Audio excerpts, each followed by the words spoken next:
현재 교회를 다니는 사람들을 보면 여러 가지 이유로 교회를 나오게 되죠. 그죠? 어떤 지인의 인도를 받아서 온 사람도 있고, 또 거리에서 전도를 받아 온 사람도 있고, 교회에서 주최한 어떤 행사에 참석했다가 교회에 등록하게 된 사람도 있습니다. 어떤 이는 마음이 힘들어서 좀 위로를 받을까 하고 온 사람도 있고, 몸의 어떤 질병 때문에 혹여나 하나님 앞에 도움을 좀 받을 수 있을까 하고 기대하는 마음으로 나오는 이들도 있습니다.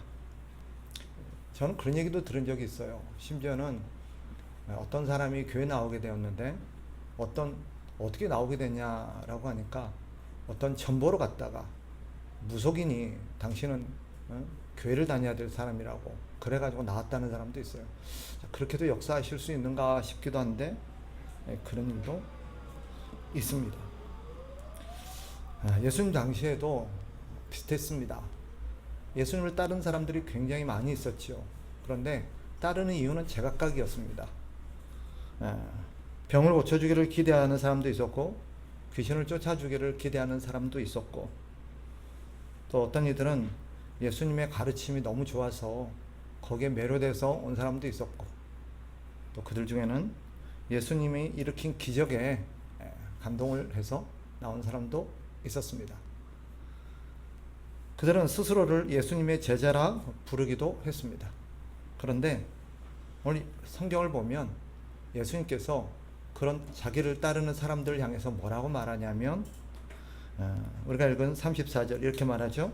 무리와 제자들을 불러 이르시되 누구든지 나를 따라오려거든 자기를 부인하고 자기 십자가를 지고 나를 따를 것이니라.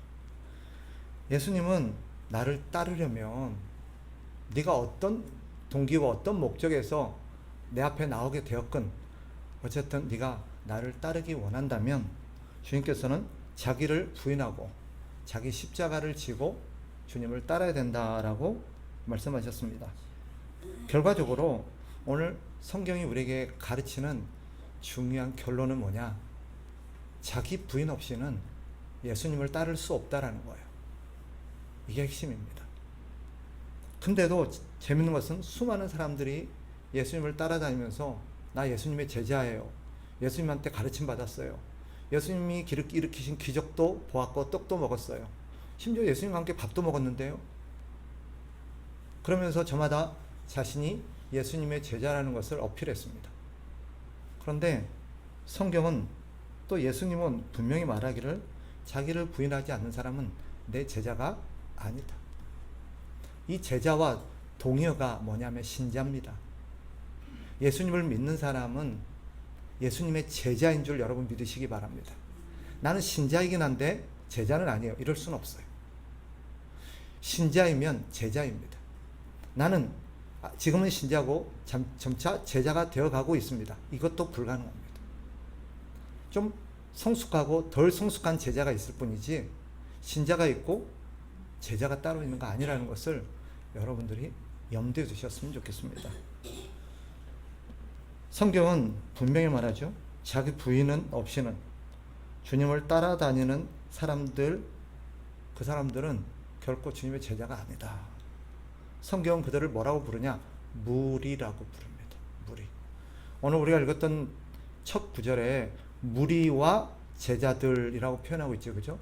성경은 의도적으로 무리와 제자를 구별하고 있습니다. 예수님을 따라다니는 사람이 다 제자인 줄 알았는데 그들 중에는 뭐도 있더라? 무리도 있더라.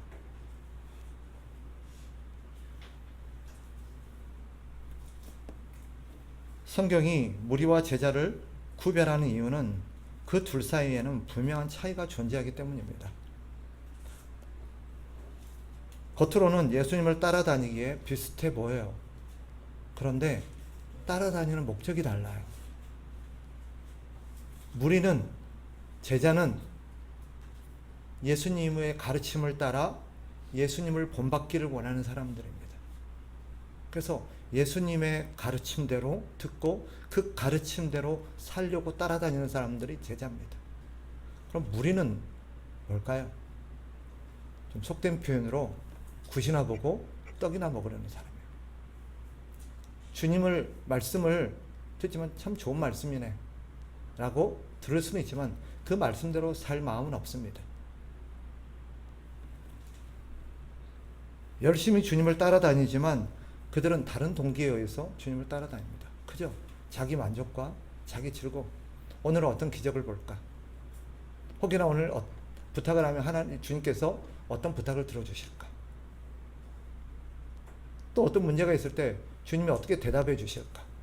다 그런 자기의 필요와 자기 만족과 자기 어떤 즐거움이 동기가 되어서 주님을 따라다니는 사람들, 이 사람들이 무리입니다. 다시 말씀드리지만 주님 곁에 머문다고 주님과 함께 그 무리 속에 속해서 따라다닌다고 다 제자는 아닙니다. 제가 제일 걱정되는 게 그겁니다. 그때만 그런 게 아니라 지금도 그래요. 교회 안에 수많은 사람들이 있지만 교회 안에 있는 사람들이 다 제자는 아닐 수 있다는 거예요.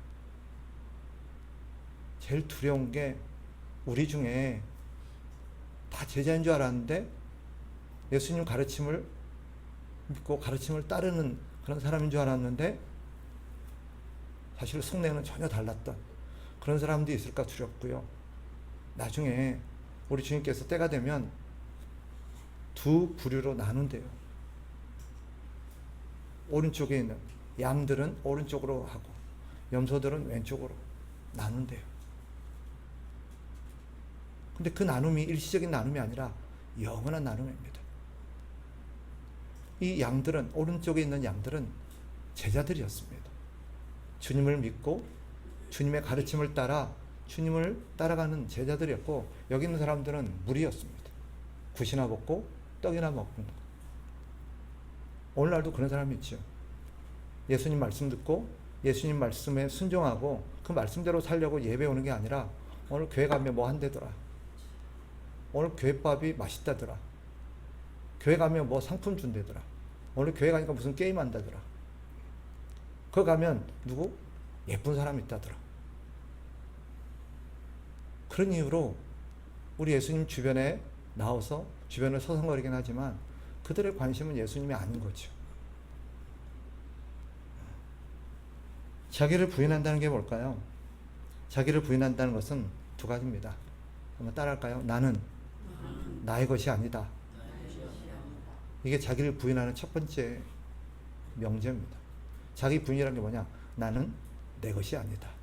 두 번째, 나는 하나님의 것이다. 한번 따라합시다. 나는 하나님의 것이다. 이 두 가지가 딱 동기가 되어서 이 두 가지 이유 때문에 예수님을 따르는 사람을 성경은 제자라고 말합니다.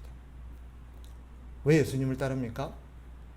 나는 나를 위해서 이 땅에 존재하고 살아가는 존재가 아니라 바로 하나님을 위해서 살아가는 존재인데, 그 하나님을 위해서 어떻게 살아야 될지 그것을 가르쳐주고 본을 보여주는 분이 예수님이시기에 그 예수님을 본받아 살아가는 것입니다. 저게 하나님을 섬기는 사람들의 마땅한 모습이니까. 그래서 섬기는 거예요. 나는 하나님의 것이죠. 그러니까 내가 나의 것이 아니고 나는 하나님의 것이다 라는 것을 여러분이 인정한다면, 여기 있는 분들이 다 인정하기를 주님의 이름으로 축복합니다. 그런데 여러분이 진짜 인정한다면 그 인정이 행위로 나타나야 돼요. 뭐냐면, 첫째는 내 생각과 계획이 내 인생을 이끌어 가서는 안 됩니다. 여러분 나름대로 계획이 있을 거예요. 올해 계획이 있고 내년에 계획이 있고 10년 후에 계획이 있고 20년 후에 계획이 있어요. 근데 그 계획을 누가 세운 거예요? 우리 주님께서 원하시는 그런 삶이라면 그것은 정말 잘 살고 있는 제자다운 모습입니다. 그런데 주님의 의견과는 상관없이 그저 내 인생 내 것이니 내 뜻대로 살아도 된다는 생각에 내 마음대로 인생을 설계하고 내가 가고 싶은 대로 가는 것은 옳지 않습니다. 한 번은 야고보서에 보면 그렇게 자기 인생을 설계하는 사람들 향해서 하나님이 그렇게 말씀하신 적이 있습니다. 어리석은 자예요. 어리석은 자예요. 그들은 자기의 계획대로 모든 것이 진행될 거라 생각했지만 자기 계획대로 되지 않았어요. 자기는 장사로 가갖고 거기서 돈을 많이 벌어가지고 노후를 대비하면서 그냥 편안한 여생을 꿈꾸었습니다. 그런데 주님은 어리석은 자라고 말합니다. 왜일까요? 계획을 세워서 돈을 벌고 하는 것이 죄는 아닙니다. 그런데 엄밀히 말하면 죄입니다. 왜냐?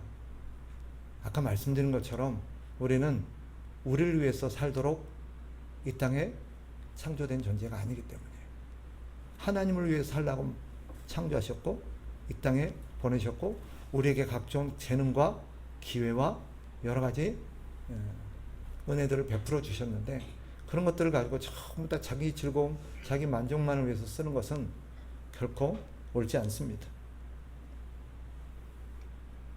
내가 하나님의 것이라는 것을 인정하는 사람은 성경에 좀 거칠지만 좀 단호하지만 이렇게 표현해요.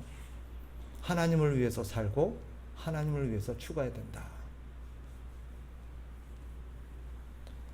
하나님의 뜻이 나의 계획과 행동을 주관하게 해야 됩니다. 결국 내 인생의 목적이 하나님이 되어야 하는 것입니다. 그러니 신자는 무엇을 기도해야 됩니까? 항상 하나님의 뜻이 이루어지기를 기도합니다. 그거 아세요? 예수님이 제자들에게 기도를 가르쳐 주셨잖아요. 그 기도를 뭐라 그래요? 주기도문이라 그래요. 근데 그 주기도문을 잘 보세요. 그 주기도문은 너희는 기도할 때 이렇게 기도해라 라고 가르쳐 주신 그 기도문은 사실 한마디로 말하면 너희는 지금부터 하나님을 위해서 살아야 되는 존재이니 하나님을 위한 것을 구하고 살아라 라는 가르침이 있습니다. 어떤 분이 이렇게 말할 수 있겠죠. 우리도 먹고 살아야죠. 나도 돈이 필요하지 않나요? 나도 노후를 대비해야 되고 나도 처자식을 부양해야 되고 그래야 되는데 예, 맞습니다. 그러나 그것이 목적이 되면 안 돼요. 우리가 하나님을 따르지 못하는, 예수님을 따르지 못하는 두 가지 이유가 있습니다. 성경이 가르치는 두 가지 이유. 첫째가 뭐냐면 불신앙, 두 번째가 육신의 정욕입니다.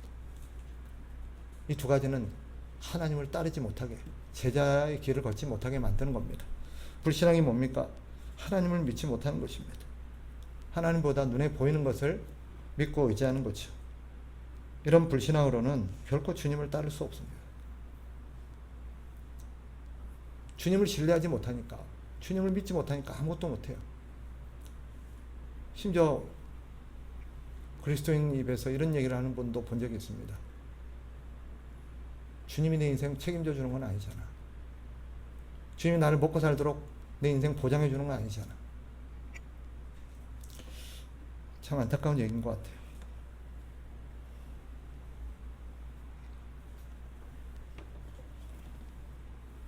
하나님을 믿어야 하나님을 따를 수 있습니다. 두 번째는 육신의 정욕입니다. 육신의 정욕은 육체를 사랑하고 육체의 만족을 추구하는 마음입니다. 즐거움을 위해서 사는 거예요. 즐거움.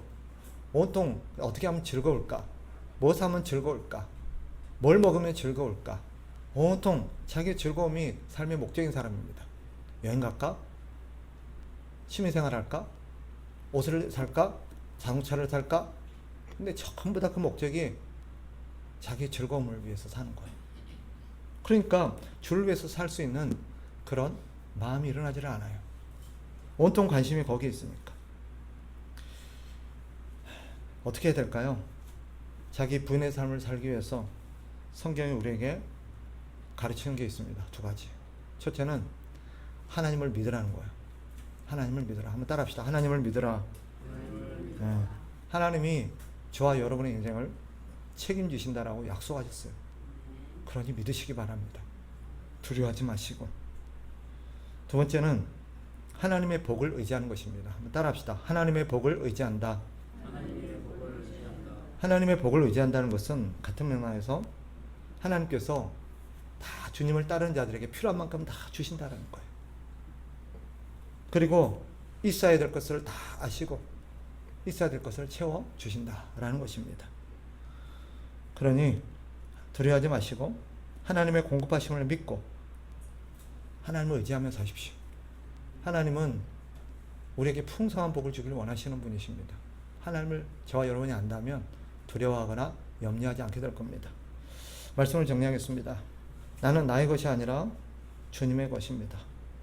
나는 하나님의 것이고 또 주님을 따르는 자를 주님께서 내버려 두지 않고 영원히 함께 하십니다. 이것을 여러분들이 꼭 기억하시기를 주님의 이름으로 축복합니다.